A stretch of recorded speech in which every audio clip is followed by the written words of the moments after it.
saya dilupakan. Sudah lama saya di sini.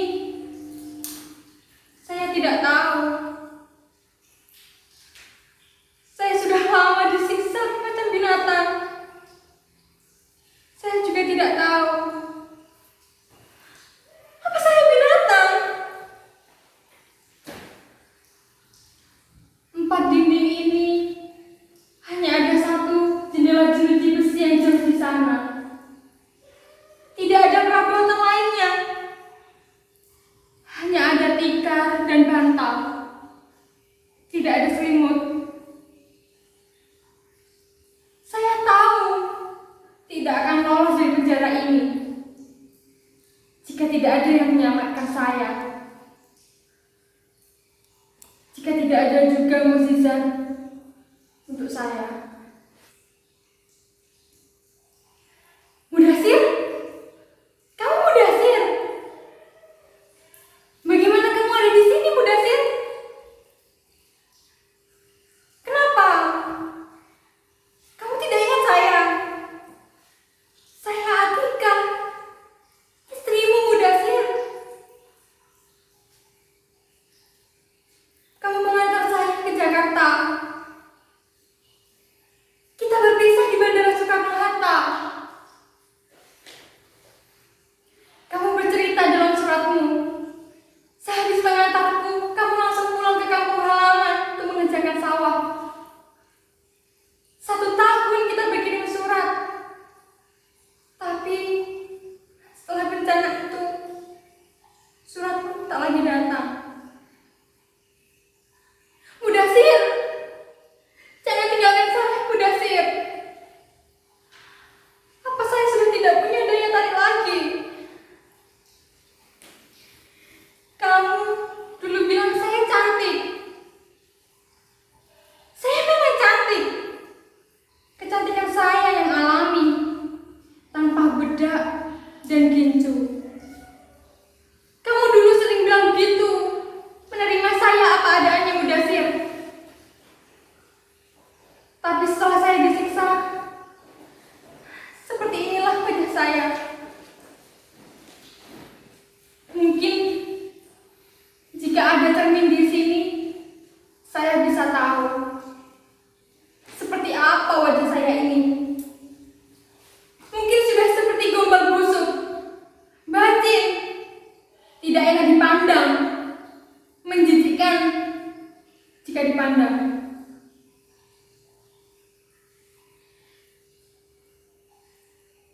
Mudasir, ini kenyataan. Kita adalah binatang penghasil devisa negara, Mudasir. Sebutan pahlawan hanya slogan, bukan kenyataan. Itu hanyalah hayalan para birokrat yang baru saja naik jabatan agar terlihat bekerja di mata atasan dan terlihat memiliki kesetiakawanan yang kuat pada setiap warga negara. Mudasir, kamu Mudasir?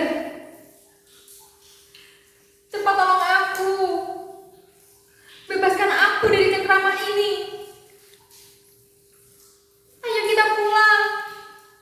Kita pulang ke kampung bersama-sama. Tidak perlu lagi lapor polisi raja di raja. Tidak berguna juga lapor Menteri Tenaga Kerja. Kita ini rakyat Indonesia, bukan rakyat Filipina. Beruntunglah mereka, rakyat Filipina. Presiden mereka pun peduli terhadap nasib para tenaga kerja, terutama yang bekerja di mancanegara. Kita, kalau ada uang, kita diperas sampai ke susu tulang. Kalau tidak, apalagi kita terkena masalah, kita diabaikan. Sudahlah, Mudasir, berbicara tentang kekacauan penanganan masalah TKW memang sangat menyesakkan dada. mendesak lagi apabila kenyataannya sudah terang benderang tidak diakui sebagai kenyataan. Mengapa? Karena mereka memang malas menanganinya. Mereka tidak sudi tangan kotor dan energinya terbuang sia-sia.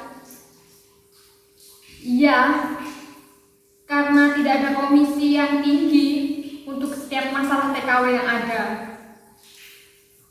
Lagi pula, perlu kemampuan diplomasi agar pejabat-pejabat kita dihargai oleh orang asing. Tetapi kenyataannya, pejabat-pejabat kita sering jadi bahan tertawaan oleh orang-orang asing karena dianggap malas dan bodoh, tapi sok pintar. Problem perbahasaan pun jadi hambatan. Bagaimana dapat memenangkan permasalahan dengan menggunakan bahasa tersan? Akibatnya, kita pun yang menjadi korban. Dikorbankan.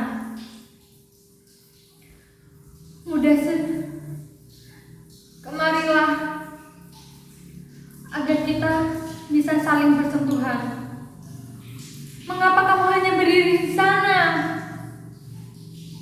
Di sanalah tempatku buang air besar dan buang air kecil. Ini hanya sebuah kamar. Tidak ada kamar mandi dan WC.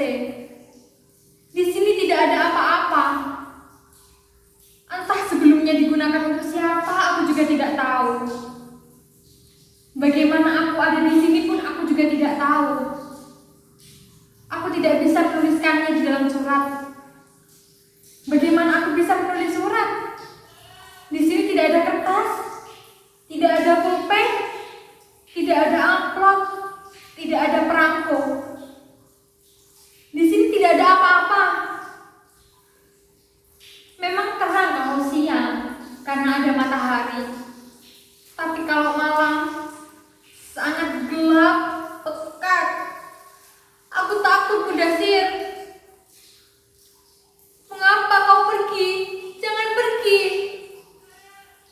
Mengapa kau tidak menolongku? Mudasir, lihatlah bekas luka-lukaku ini. Sebelum dibawa ke kamar ini, aku dipukuli. Semua anggota keluarga ikut memukuliku. Pipi, dahi, perut, dada, paha, semua menjadi bulan-bulanan mereka. Aku dipukuli dengan tangan, kaki, tongkat besi, bahkan disetrika. Aku bagaikan bola dilempar ke sana kemari, tapi tidak bisa melindungi diri. Aku berteriak, aku menangis, aku bertanya, apa salah saya, apa? Jawabannya hanya gerangan dan teriakan pula. Kemudian aku dipukuli lagi. Aku bertanya, apa salah saya? Kamu Indo bangsat, bajingan, pencuri, maling, tidak tahu diri. Hanya teriakan-teriakan itu yang selalu ku dengar. Aku dengar berkali-kali. Aku Indo bangsat. Tapi Mudasir, demi Tuhan, aku bekerja. Aku mendapatkan upah karena aku bekerja. Aku bukan pemalas. Aku bangun sebelum subuh. Aku membersihkan rumah ini. Aku mengepel, aku menyapu, aku mengelap perabotan. Aku juga memasak, aku mencuci, aku menyetrika. Semua pekerjaan itu aku lakukan sendiri di rumah sebesar ini. Pekerjaanku selesai jam 9. Itu pun kalau tidak ada pekerjaan lainnya. Tapi Mudasir, semua itu aku lakukan dengan ikhlas. Aku gembira melakukannya. Sebagai pekerja yang datang dari tanah seberang, aku tidak boleh menuntut terlalu banyak. Tapi Mudasir, kamu tahu bukan? Selama setahun ini, aku mendapatkan gajiku. Setengah aku tabung, setengah aku kirimkan ke kampung. Aku juga tahu kamu di sana juga menabung. Kontrakku di sini 5 tahun. Aku berpikir di ujung tahun kelima nanti aku bisa membawa uang ringgit yang sangat banyak agar bisa menatap masa depan kita berdua bersama-sama. Pada bulan ke-13 aku bekerja di sini. Pada suatu malam, tiba-tiba majikanku datang dengan kondisi mabuk. Aku juga tidak tahu. Dia tiba-tiba masuk ke kamarku, duduk di samping ranjang dan berbaring. Dia memintaku untuk tidur di sampingnya. Aku tidak mau. Aku menolaknya. Aku sangat takut saat itu, Mudasir. Dia tetap memaksaku. Aku takut. Aku ingin berteriak. Aku tetap menolaknya. Dia marah. Kemudian dia keluar dan menutup pintunya sangat keras. Aku menghela nafas. Aku bersyukur pada Tuhan. Malam ini aku diselamatkan. Tapi Mudasir, mungkin itulah satu-satunya kesalahan yang telah aku perbuat. Aku menolak hajat dari majikanku. Setelah itu, aku selalu dipukuli. Aku dituduh sebagai indun bajingan. Aku dituduh sebagai pencuri. Aku dituduh sebagai maling. Aku sudah tidak sanggup, tapi aku tetap menjalaninya.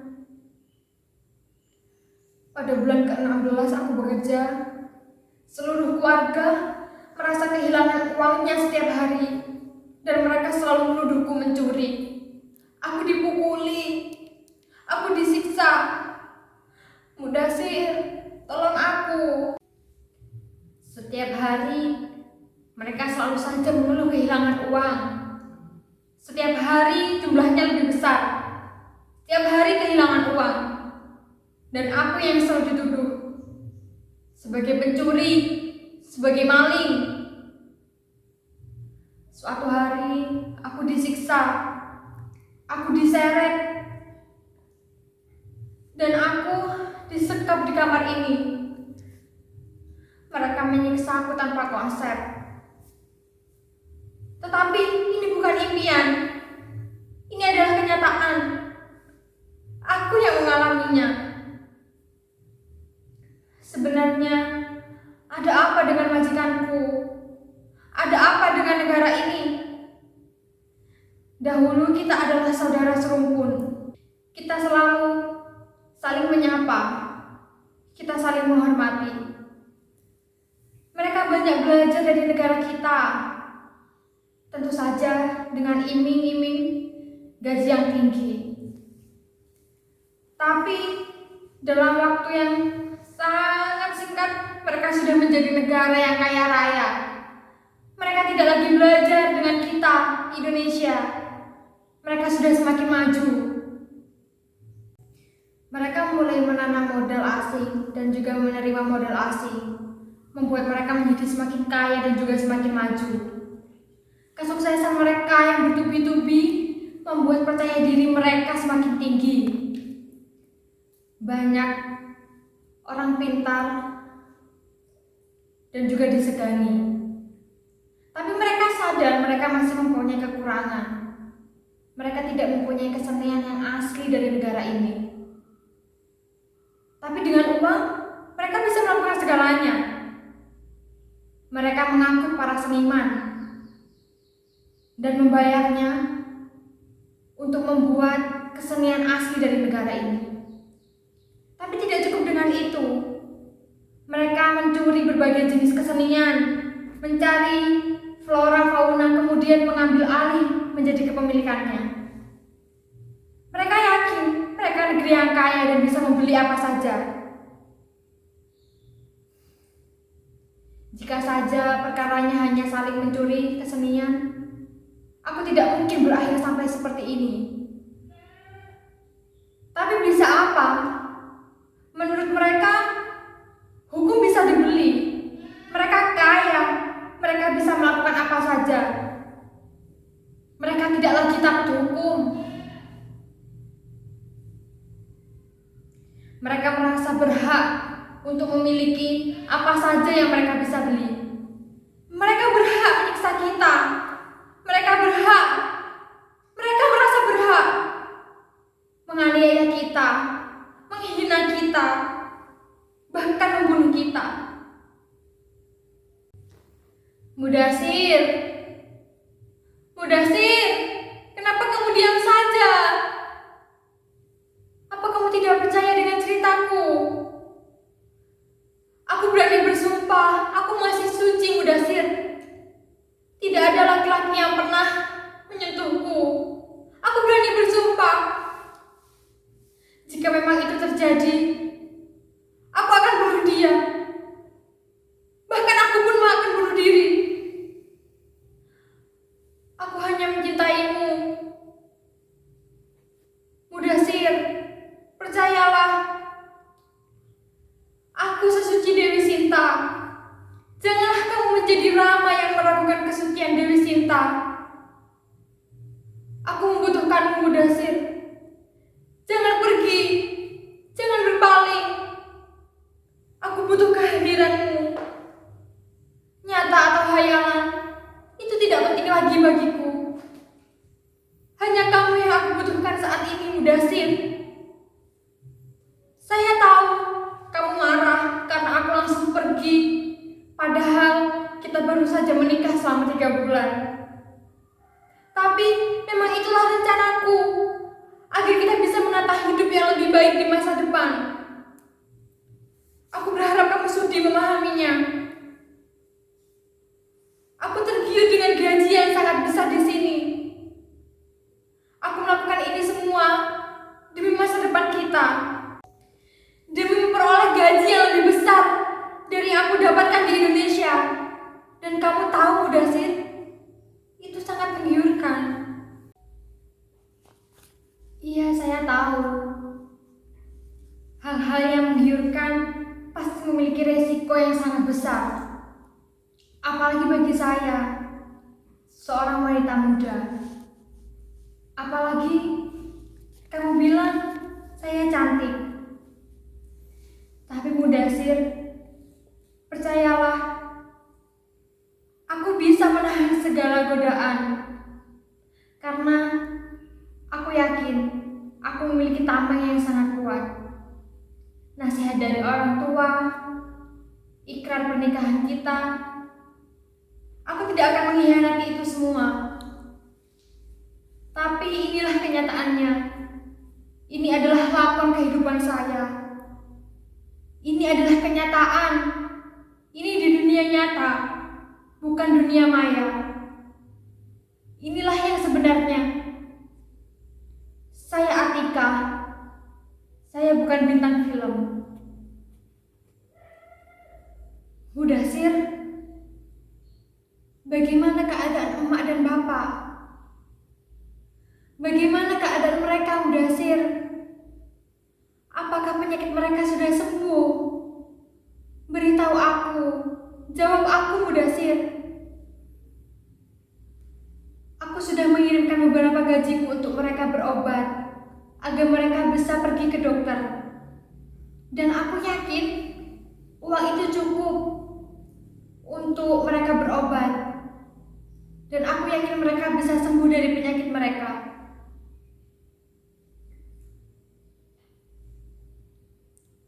Mudasir, kamu dengar? Ada orang menuju ke sini, Mudasir. Tolong! Tolong! Saya di sini. Ada orang di sini. Tolong! Ada manusia di sini. Perempuan. Saya. Tolong! Jangan pergi. Datanglah.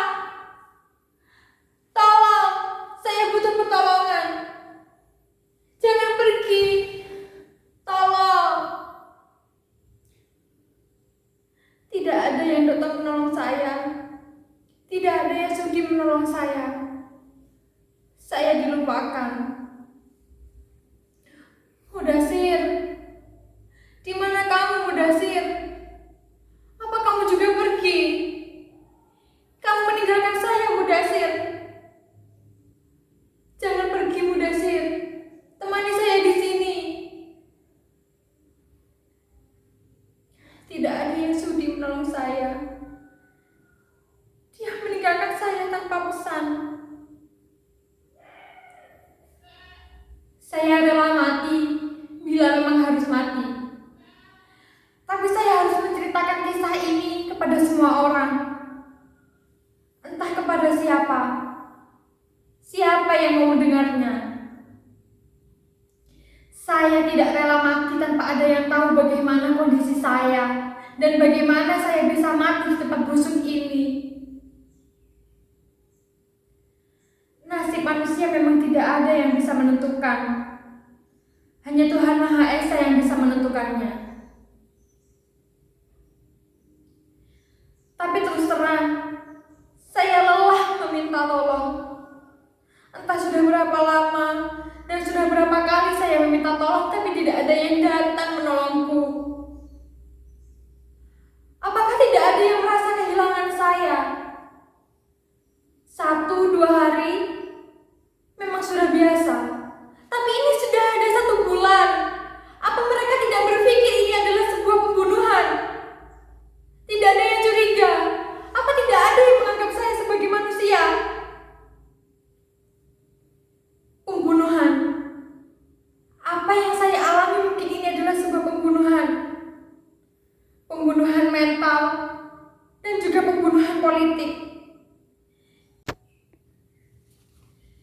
Kita berkali-kali dianggap sebagai binatang, tidak punya wibawa. Mengapa?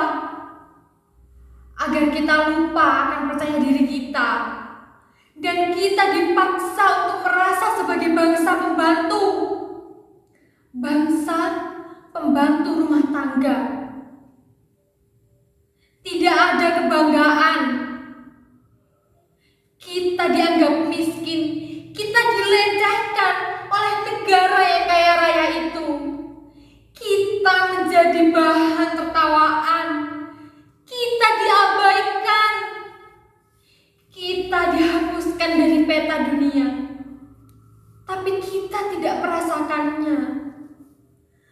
Tolong.